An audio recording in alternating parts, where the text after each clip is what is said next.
Do you remember a few years ago when Final Fantasy VII Remake was just being talked about?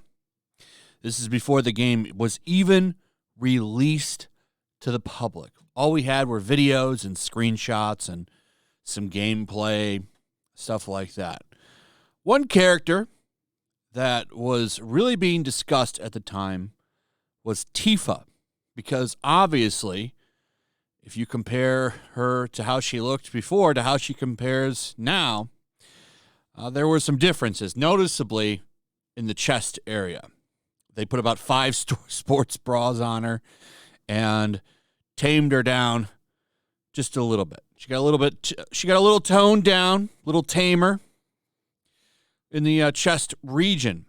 Now, when this came out, there was a lot of discussion and talk about the Ethics Department at Square and how they were responsible for fixing problematic things. Well, some people have uncovered some more details on Square's Ethics Department and what that actually means and what they do. And I want to talk about why it's kind of a concern, as you now have Bandai Namco doing things like this. In My Hero Academia, they released DLC of Midnight, a superhero character for the game that they created, and noticeably changed her chest size. Well, a lot of people go, well, who cares? It's censorship. In the show and in the manga, she's uncensored. But when it comes to the game, they definitely made changes. So you've already got Japanese companies starting to make changes for the West. And like I said, Square has an ethics department, and it turns out that they're involved from the very start of a game, right at the beginning. I believe this person is who broke the story. The source is this page right here from SquareEnix.com, and it's this person talking about her job at the Quality Control Department and Ethics Team. Now, this is a Google translated version of the page, which doesn't work very well. Thankfully, it looks like somebody did take the time to actually go through and give this a proper translation.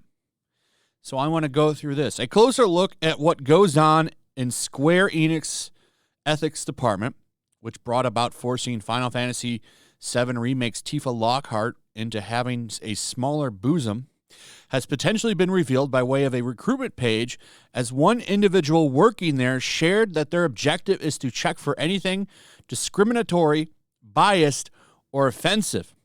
A recruitment page for Square Enix contained a message from a Japanese employee named Tanabe Maria to potentially new employees who shared details on what her job is.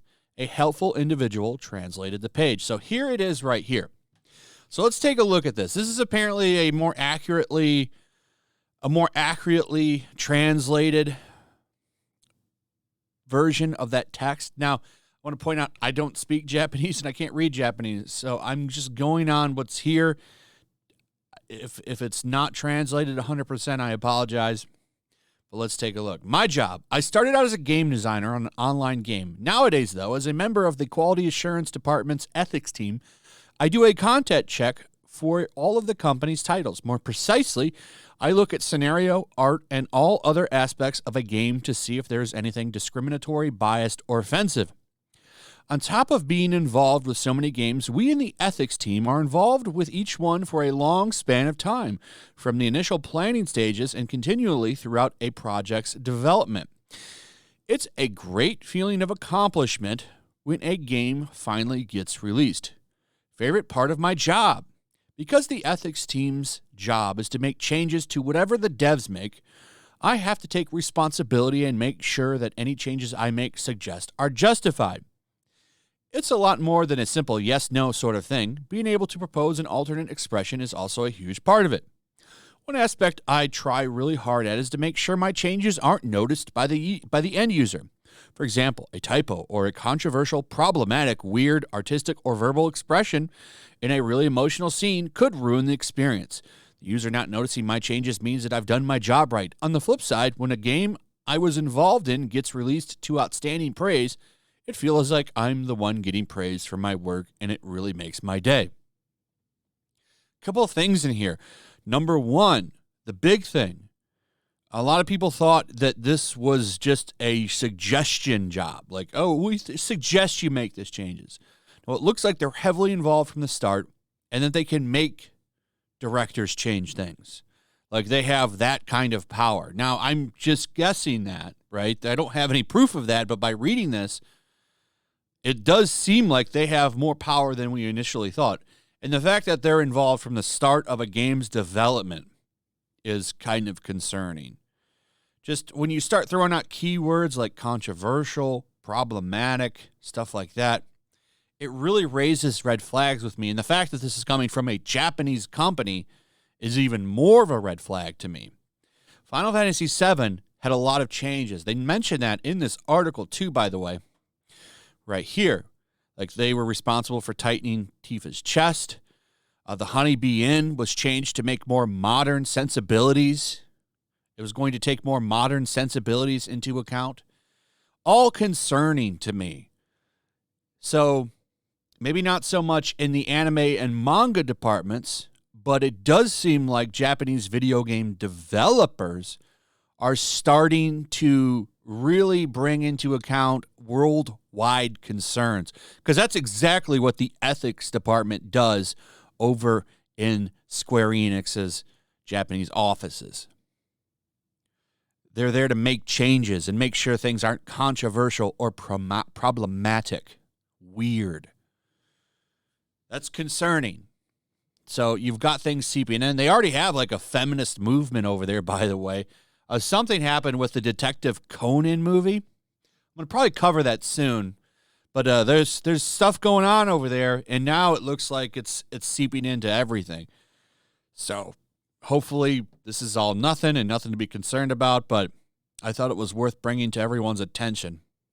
So Square Enix, Bandai Namco, two of the biggest Japanese publishers, does seem like they are showing some red flags anyway. Anyway, let me know what you guys think about all this. What are your thoughts on this situation? I'd like to hear from you in the comments. Also, if you would, please like, subscribe, share the video. Make sure you're still subscribed. Hit that notification bell. I'll see you guys on the next one. Peace. Also, if you want to help support the channel, check out my Teespring store. There's a link in the description. You can find some merchandise in there that you might want to check out. Also, make sure to follow me over on Twitch.